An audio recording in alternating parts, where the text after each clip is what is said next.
Wabah virus corona bisa kita hindari bila mereka yang terkena penyakit ini melakukan isolasi diri. Tidak semua pasien corona harus dirawat di rumah sakit. Mereka yang tidak termasuk kelompok rentan cukup melakukan isolasi diri di rumah. Protokol isolasi diri sendiri dalam penanganan COVID-19. Mengapa orang yang diduga tertular COVID-19 diisolasi setidaknya 14 hari? Gejala COVID-19 biasanya muncul dalam rentang 1-14 hari berupa batuk, demam, atau sesak nafas. Dalam selang waktu itu, kondisi orang diduga terinfeksi COVID-19 diisolasi dan dipantau di rumah sakit, rumah, atau tempat lain. Untuk memastikan infeksi, akan dilakukan tes beberapa kali. Apabila Anda bukan kelompok rentan seperti lansia atau memiliki penyakit kronis lain seperti diabetes, jantung, kanker, penyakit paru kronik, AIDS, penyakit autoimun, dan sejenisnya, maka Anda dapat secara sukarela atau berdasarkan rekomendasi petugas kesehatan melakukan isolasi mandiri. Apakah isolasi mandiri itu? Isolasi mandiri adalah upaya mencegah penyebaran COVID-19 dengan berdiam diri di rumah sambil memantau kondisi diri kita, seraya tetap menjaga jarak aman dari orang sekitar atau keluarga. Siapa yang perlu melakukan isolasi mandiri?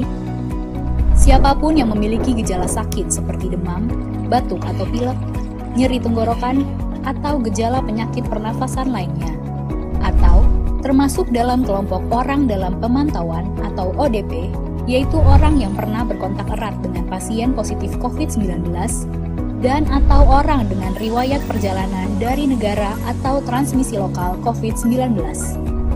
Berapa lama waktu isolasi diri?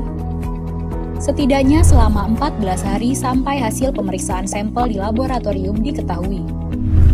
Apa yang perlu dilakukan saat isolasi mandiri? Tinggal di rumah dan jangan keluar, kecuali untuk mencari pertolongan medis. Sebisa mungkin, gunakan kamar terpisah dan selalu jaga jarak setidaknya 1 meter dari anggota keluarga lain. Selalu gunakan masker selama masa isolasi diri. Ganti masker secara rutin apabila basah atau kotor. Lakukan pengukuran suhu harian dan observasi gejala seperti batuk atau kesulitan bernafas. Hindari berbagi peralatan makan seperti piring, sendok, garpu, dan gelas, perlengkapan mandi seperti handuk atau sikat gigi, dan juga benda berbahan kain, misalnya pakaian atau selimut. Terapkan perilaku hidup bersih dan sehat seperti makan makanan bergizi, rutin mencuci tangan dengan sabun dan air mengalir, serta melakukan etika batuk dan bersih.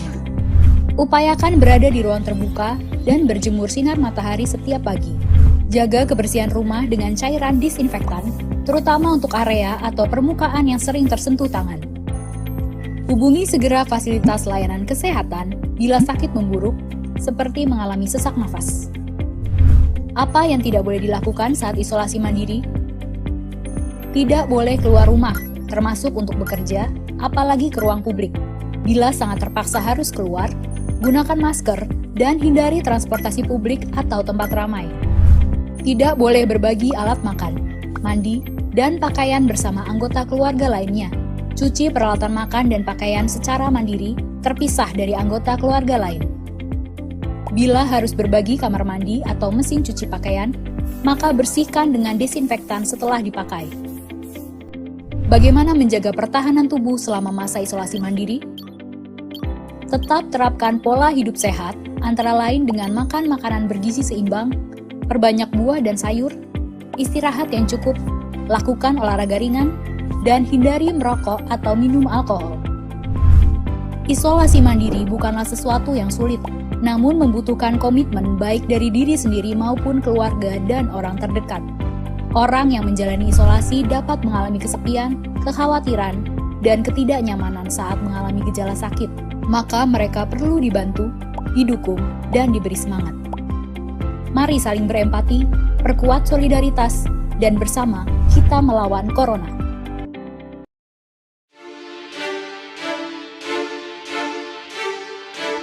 Bismillahirrahmanirrahim. Assalamualaikum warahmatullahi wabarakatuh. Salam sejahtera bagi kita semua. Om Swastiastu, Namo Buddhaya. Salam kebajikan. Saya Edi Rahmayadi, Gubernur Sumatera Utara, menghimbau kepada seluruh saudara-saudaraku, masyarakat Sumatera Utara yang saya cintai, agar tidak mudik, baik keluar dari Sumatera Utara maupun masuk ke Sumatera Utara. Ini bertujuan untuk memutus mata rantai penyebaran COVID-19. Saya mohon kepada saudara-saudaraku, ini untuk kebaikan kita bersama. Di situasi seperti ini, kita bisa bersilaturahmi dengan keluarga menggunakan video call, sosial media, atau teknologi lainnya. Tidak harus berkunjung ke rumah keluarga. Jadilah pahlawan untuk melindungi diri, keluarga, juga Sumatera Utara yang kita cintai ini.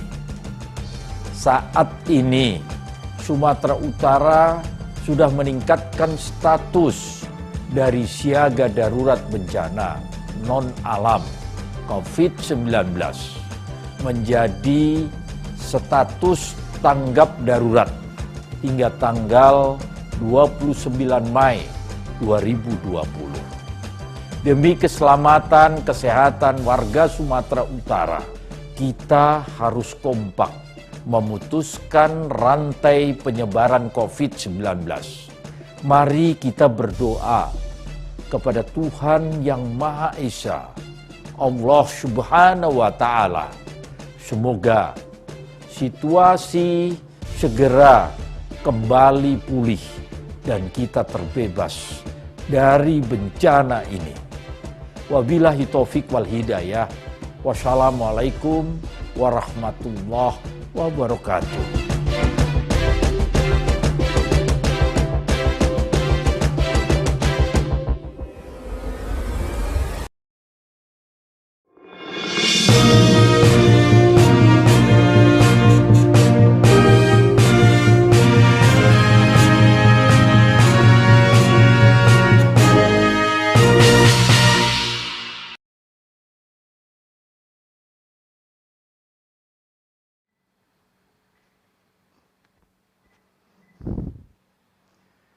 Bismillahirrahmanirrahim. Assalamualaikum warahmatullahi wabarakatuh. Salam sejahtera pemirsa untuk kita semua. Pada kesempatan siang yang berbahagia ini, kita akan berbincang-bincang mengenal teknik uji PCR di laboratorium Rumah Sakit USU di Provinsi Sumatera Utara. Sebagaimana kita ketahui bahwa wabah COVID-19 ini telah melanda kita dan dampaknya cukup luas bagi kita semua mengenai segala sisi kehidupan kita, baik sosial, ekonomi, budaya, pendidikan, pariwisata, perdagangan, transportasi, dan kesehatan. Saat ini kita tidak bisa melaksanakan pesta-pesta pernikahan, konser-konser musik, kita tidak bisa sekolah karena diliburkan, tempat-tempat hiburan dan wisata ditutup untuk sementara waktu, pusat perbelanjaan dan pertokoan dibatasi operasionalnya. Dari sisi transportasi, angkutan darat, laut, dan udara juga dibatasi, dikhususkan untuk akomodasi logistik maupun penumpang yang mendukung kegiatan dalam penanggulangan COVID-19. Banyak rekan-rekan kita, saudara-saudara kita yang saat ini berbaring di rumah sakit akibat menderita COVID. Di Sumatera Utara sampai hari kemarin, hari Rabu, tanggal 6 Mei 2020, jumlah penderita COVID terkonfirmasi positif sebanyak 141 kasus. Penderita meninggal sebanyak 16 orang dan penderita sembuh dari COVID sebanyak 43 orang. Yang menjadi permasalahan dalam wabah COVID ini adalah bahwa penyakit yang disebabkan oleh Severe Acute Respiratory Syndrome Coronavirus 2 atau SARS-CoV-2 ini, dia tidak kasat mata dan sangat mudah menular. Bisa menyerang siapa saja, pria, wanita, tua dan muda, bahkan anak-anak. Gejalanya sudah jelas, sama-sama kita ketahui bersama, demam tinggi, batuk pilek, sakit tenggorokan, bahkan sesak napas. Mulai dari yang ringan sampai dengan berat. Namun menjadi permasalahan yang menjadi pelik, di mana ada di antara teman-teman kita atau orang-orang di sekitar kita yang sebetulnya terinfeksi virus corona, tetapi tidak merasakan gejala apapun, sehingga yang bersangkutan bebas beraktivitas seperti biasa, dan orang-orang di sekitarnya tidak tahu bahwa yang bersangkutan sedang terinfeksi virus corona. Akibatnya sudah jelas kita ketahui bahwa virus corona akan menulari orang-orang di sekitarnya. Untuk itulah, sejak awal penanggulangan wabah COVID-19 ini dibuat klasifikasi orang-orang yang dengan kecurigaan corona. Kenapa kecurigaan corona? Karena pada saat itu kita tidak bisa mendiagnosis dengan cepat bahwa yang bersangkutan ini penderita COVID positif atau bukan. Klasifikasi itu antara lain, yang pertama pasien dalam pengawasan, di mana keluhan-keluhannya tadi mengharuskan yang bersangkutan untuk dirawat di rumah sakit. Kemudian orang dalam pemantauan, yakni orang-orang dengan keluhan yang ringan, gejala saluran pernapasan atas, tetapi tidak memerlukan perawatan sehingga yang bersangkutan dilakukan isolasi mandiri di rumah. Selanjutnya orang tanpa gejala. Orang-orang ini sama sekali tidak ada gejala atau keluhan, tetapi pernah atau ada riwayat kontak dengan penderita COVID positif. Dan klasifikasi yang terakhir adalah COVID-19 terkonfirmasi positif. Pada klasifikasi yang PDP, ODP maupun OTG, mereka adalah masih curiga sebagai penderita corona, belum bisa dipastikan apakah COVID positif atau negatif. Tetapi tetap melaksanakan protokol COVID, yakni melaksanakan isolasi. Untuk PDP dilaksanakan isolasi di rumah, untuk ODP dan OTG, untuk PDP diisolasi di rumah sakit, sedangkan untuk penderita ODP dan OTG melaksanakan isolasi mandiri di rumah. Kapan mereka dipastikan COVID positif? Bila telah dilakukan pemeriksaan swab tenggorok atau PCR dengan hasil yang positif. Yang mana bila hasil positif tadi berarti terdapat virus di tubuh penderita. Permasalahan di awal masa wabah di provinsi kita adalah kita melaksanakan pemeriksaan swab atau PCR, hasilnya dikirimkan ke Balitbangkes Kemenkes untuk mendapatkan hasil. Membutuhkan waktu 10-12 hari sampai hasilnya keluar. Namun kini alhamdulillah pada bulan April kemarin Gubernur Provinsi Sumatera Utara telah meresmikan laboratorium PCR di Rumah Sakit USU. Saat ini kita bersama Dr. Dewi Indah Sari Siregar, MCAT Klinpat Spesialis Patologi Klinik. Selamat siang, Dokter. Ya. Beliau ini adalah Ketua Tim Laboratorium Pemeriksa COVID-19 Rumah Sakit USU, juga sebagai Direktur Administrasi Umum, SDM dan Keuangan Rumah Sakit USU. Bagaimana kabar Anda, Dokter? Semoga baik. Alhamdulillah sampai saat ini insya Allah sehat. Ya, baik Dokter.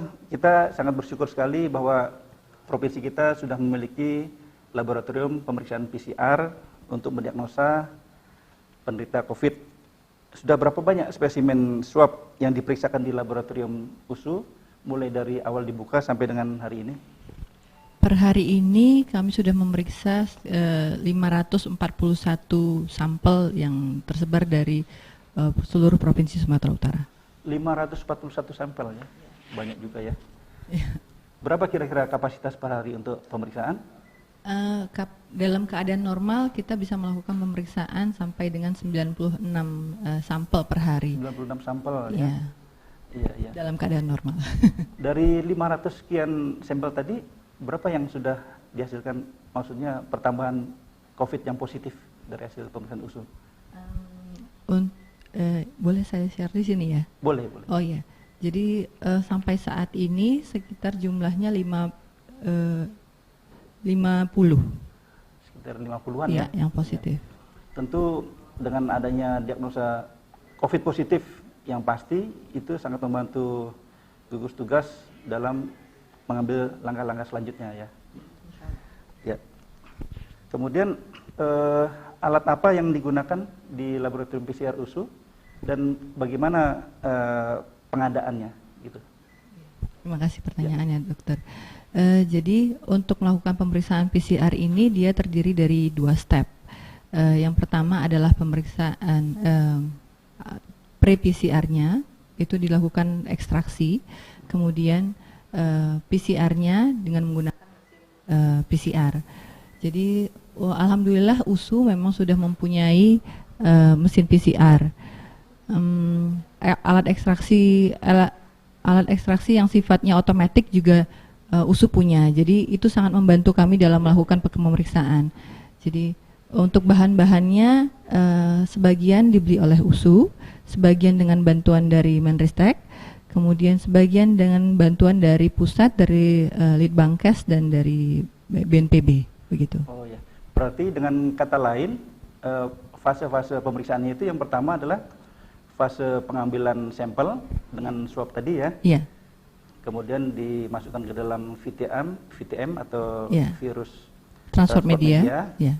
Selanjutnya di fase ekstraksi Ya. virus dan yang terakhir PCR-nya. Amplifikasi dengan PCR. ya PCR tadi ya. Iya. Baik. Apakah metode yang digunakan di laboratorium USU ini sama dengan yang digunakan oleh Litbangkes Kemenkes untuk metode-metode yang digunakan? Ya, metode yang digunakan di seluruh Indonesia saya rasa sama semuanya karena kita dalam melakukan pemeriksaan tetap harus berkoordinasi dengan Puslitbangkes, baik itu mengenai hasil, mengenai quality control dan pemantapan quality eksternal itu tetap berkoordinasi dengan Puslitbangkes. Jadi seluruh Indonesia saya rasa semua metodenya adalah sama. Ya. Kemudian tadi kita kembalikan lagi mengenai swab tadi, dokter. Bagaimana kita bisa mendapatkan swab dari penderita? Apakah harus dari tenggorokan atau harus dari mulut, dari hidung? Kira-kira demikian. Jadi swab ini bisa berasal dari 2 tempat. Yang pertama nasofaring, yang kedua orofaring. 2 swab ini kemudian nanti akan dimasukkan ke dalam satu transport media. Kita biasa gunakan virus transport media atau bila tidak ada virus transport media ada universal transport media. Kemudian itu nanti bersama dengan sputum apabila memungkinkan untuk ditampung akan dikirimkan ke laboratorium pemeriksa. Pengirimannya itu bekerja sama dengan dinas kesehatan daerah dan provinsi begitu. Oh ya. Seperti kita ketahui kan ada beberapa pemeriksaan yang hasilnya negatif, tapi ternyata begitu pemeriksaan berikutnya positif. Kira-kira hal-hal apa yang menyebabkan hasil pemeriksaan tadi menjadi negatif? Ya. Ada beberapa hal memang yang bisa menyebabkan perbedaan hasil antara swab 1, swab 2, 3 gitu. Jadi yang pertama adalah pre-analitiknya. Pre-analitik ini yang termasuk dalam pre-analitik itu pengambilan sampelnya, bagaimana teknik pengambilan sampelnya, bagaimana cara penyimpanan VTM-nya, bagaimana cara pengiriman VTM tersebut. Itu sangat mempengaruhi hasil yang diperoleh nanti. Kemudian kapan dilakukan swab itu? Apakah terlalu awal atau mungkin terlalu terlambat, begitu misalnya. Mungkin bisa saja pasien rapidnya positif, kemudian beberapa hari kemudian baru dilakukan pemeriksaan swab, hasilnya bisa negatif. Salah satu yang menyebabkan hasil yang berbeda itu ya yang tadi saya sebutkan gitu. Baik, terima kasih. Tadi kan faktor-faktor yang menyebabkan hasilnya false negatif, gitu ya kira-kira. Kemudian ada nggak faktor-faktor yang menyebabkan false positif, misalkan varian virus dengan yang lain gitu, kira-kira? Memang pemeriksaan PCR ini kita menggunakan gen. Yang diperiksa adalah gennya. Jadi menurut standar ada beberapa gen yang direkomendasikan. Salah satunya itu gen I, kemudian gen N, N1, N2, N3, kemudian ada RDRP, ada ORF. Itu salah satu yang direkomendasikan untuk diperiksa oleh WHO. Kemudian dari yang gen ini tidak semuanya itu spesifik memang untuk SARS-CoV saja. Bukan untuk si COVID-19 saja. Contohnya seperti gen E yang tadi saya sebutkan. Itu bisa juga berasal dari virus yang menyebabkan SARS, MERS, seperti itu. Tapi pada masa pandemik seperti ini, memang kita diminta untuk meningkatkan sensitivitas begitu. Jadi kita sebutkan di situ bahwa E yang positif kemungkinannya ini kemungkinan besar adalah tetap si SARS-CoV-2 atau yang menyebabkan COVID-19 begitu. COVID-19 ya. Ya. Baik. Masyarakat kan ada yang sakit flu, sakit batuk-batuk, kemudian banyak masyarakat yang ingin tahu tentang dirinya gitu, ya. Bisa nggak kalau masyarakat itu datang ke rumah sakit USU atau ke laboratorium USU untuk periksa swab atau harus melalui prosedur tertentu? Apa syarat-syaratnya untuk pemeriksaan swab? Ya, jadi rumah sakit USU membuka memang pasien-pasien atau warga masyarakat yang mencurigai dirinya kemungkinan terkena penyakit COVID-19 ini untuk datang ke rumah sakit USU. Nanti ada tim khusus yang bertugas untuk men-screening, akan ada wawancara di awal, apakah ada keluhan, apakah ada riwayat kontak, begitu. Kemudian dari wawancara tersebut nanti dapat penilaian apakah si pasien itu termasuk dalam kriteria ODP, PDP, atau OTG, atau bahkan yang kontak erat, gitu. Kalau dia memenuhi kriteria ini, bisa dilanjutkan dengan pemeriksaan rapid test. Walaupun rapid testnya negatif, tapi memenuhi kriteria yang keempat ini, pasien tetap bisa dilakukan pemeriksaan swab, gitu. Tetapi melalui rumah sakit atau melalui dinas kesehatan ya? Kalau dia curiga, boleh datang ke puskesmas. Nanti puskesmas akan men-screening. Kalau misalnya datang ke rumah sakit USU pada keadaan tertentu, mereka datang. Kita buka antara jam 10 sampai jam 12 untuk screening ini. Pengambilan swab juga jam 10 sampai jam 12 setiap hari kerjanya, begitu. Oh ya, baik. Ini kan tentunya sudah banyak yang sudah diperiksa ya, sekitar 500-an tadi ya. Tentunya pemeriksaan itu berkaitan dengan biaya, terutama reagensia gitu. Berapa kira-kira perkiraan biaya untuk memeriksa satu spesimennya, dan siapa yang menanggung biayanya? Untuk satu spesimen pemeriksaan PCR ini memang bisa sampai cukup tinggi biayanya. Jadi sekitar 1 sampai 2 juta tergantung dari produsen yang menghasilkan reagen-reagennya begitu. Sampai saat ini kalau rumah sakit USU memang tidak menarik biaya untuk masyarakat. Keseluruhan biaya itu ditanggungan oleh dana dari USU, dari Mendikbud, kemudian dari bantuan dari pusat dan dari daerah Sumatera Utara, Pemprov Sumatera Utara. Baik. Kemudian ada lagi pertanyaan, kan laboratorium USU bisa memeriksa PCR, ya, dikatakan bisa 1 sampai 2 hari bisa menghasilkan hasilnya, ya. Tapi kenapa tidak bisa langsung dirilis untuk rumah sakit atau untuk penderita, tetapi harus dilaporkan dulu ke Balitbang Kemenkes, demikian? Jadi alur pelaporan hasil berarti Iya, betul. Alur pelaporan hasil seperti yang sudah dibuat oleh Kemenkes itu laboratorium pemeriksa itu wajib melaporkan kepada Litbangkes melalui sistem online, kemudian ke Dinas Kesehatan Provinsi, kemudian dapat juga memberikan hasil ke rumah sakit yang mengirimkan. Asal rumah sakit tersebut menunjuk dengan surat dari pimpinannya menunjuk satu orang siapa PIC-nya masing-masing begitu. Oh, demikian ya, Dok. Kemudian sejauh ini sudah berjalan hampir 1 bulan. Apakah ada kendala-kendala dari laboratorium PCR di USU yang selama ini dijalani? Apa kesulitannya, bisa disampaikan? Ini lumayan seru nih, karena tiap hari saya kayak naik roller coaster gitu. Sebentar naik, habis itu tenang sebentar, naik lagi. Terus kita ketersediaan reagensia itu cukup hari ini untuk makan besok kira-kira gitu. Cuman memang ini permasalahannya permasalahan dunia saya rasa memang.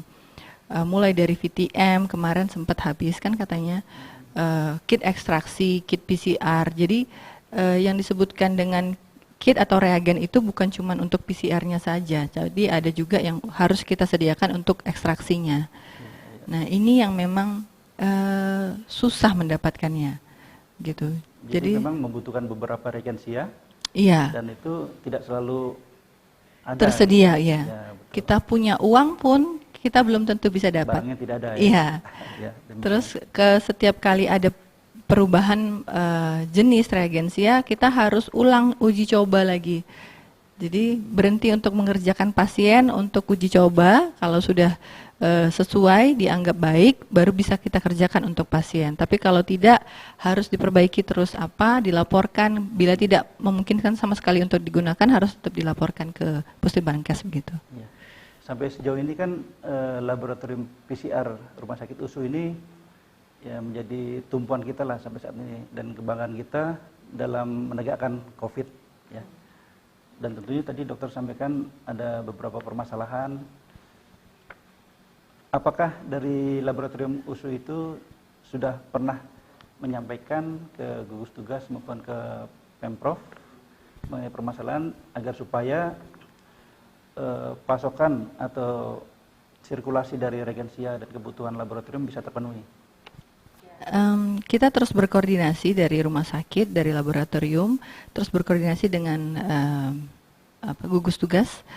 Dengan kemarin dengan Pak Gubernur juga kita sudah audiensi. Memang masalahnya semua pihak sudah bekerja semaksimal mungkin, tetapi memang itu tadi barangnya susah dicari memang. Jadi mulai dari transportnya dari luar negeri ke dalam negeri, kan sekarang cuma bisa ke Jakarta ya. Betul. Masuknya. Import sampai Jakarta, dari Jakarta sampai ke Medan itu semuanya perlu waktu dan ya susah mencarinya itu yang saya sampaikan. Baik, ini ada pertanyaan dari pemirsa.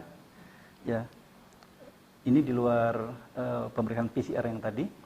Apakah laboratorium USU itu ada upaya untuk membuat vaksin COVID-19 demikian?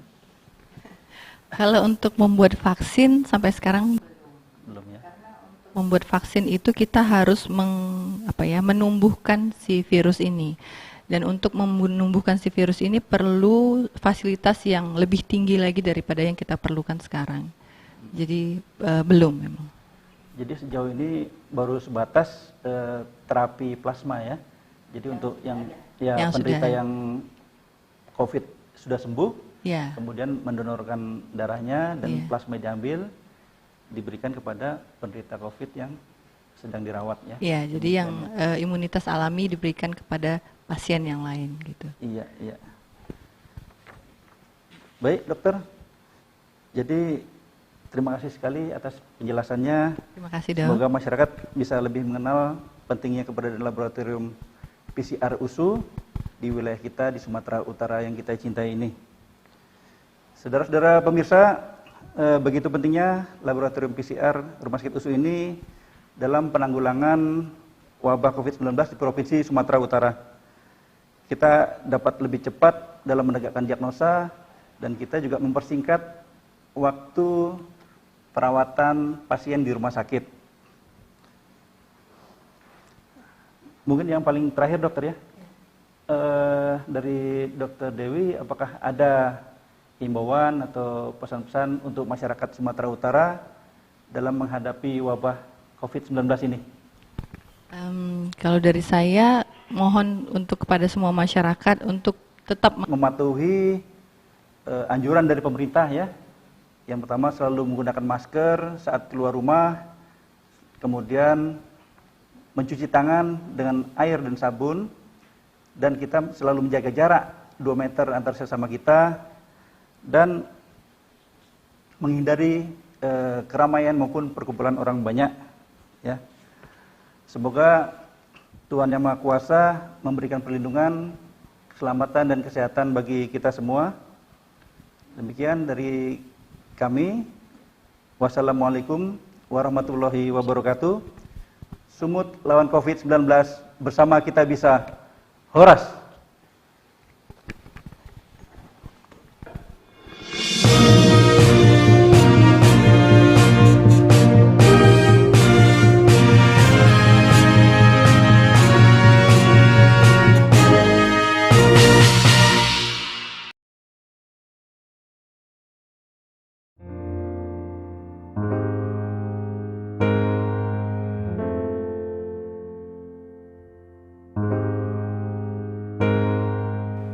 Assalamualaikum warahmatullahi wabarakatuh.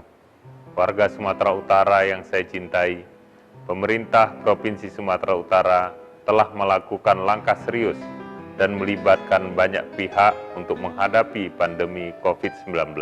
Alhamdulillah, di tengah kondisi ini, kami merasa bersyukur banyak orang-orang baik yang dengan tulus ikhlas menolong masyarakat Sumatera Utara, menjadi relawan luar biasa dan tanpa pamrih. Inilah semangat kebersamaan kita yang diajarkan agama kita, budaya kita. Teruslah saling menguatkan, tetap jalankan protokol kesehatan. Semoga Allah merahmati usaha kita dan pandemi ini segera berakhir. Assalamualaikum warahmatullahi wabarakatuh. Bersama kita bisa.